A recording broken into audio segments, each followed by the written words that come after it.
The Bell Truxtun Invictus 360 is that company's latest concept proposal to provide a new stealthy scout attack helicopter, principally to the United States Army.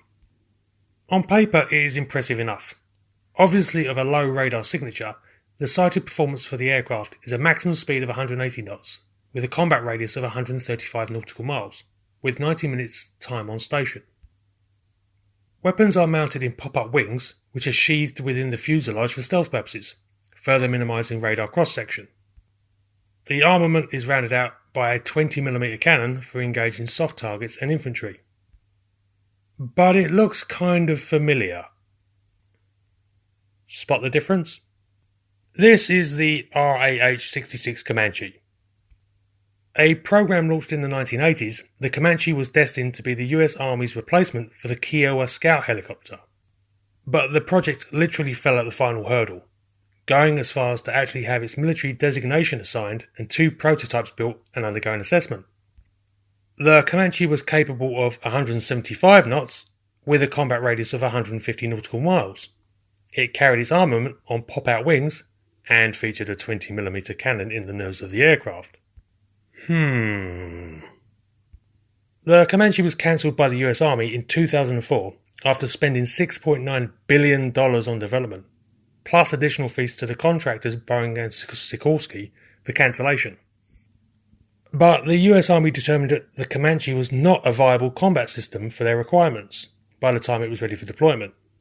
They also stated that the money for the acquisition of Comanche would be better off spent on developing and fielding drones and UAVs, which better fit their aerial reconnaissance and attack needs. So it is surprising that Bell Truxtun have suddenly started pushing their new concept. After all, it is not new at all. If both Comanche and Invictus were to be placed next to each other, one suspects only an expert could tell them apart at first glance. The question is, what does the Invictus bring that the Comanche didn't? Bell states that their new helicopter will have significantly lower operating costs than comparable aircraft. Maybe they are hoping for an Apache replacement.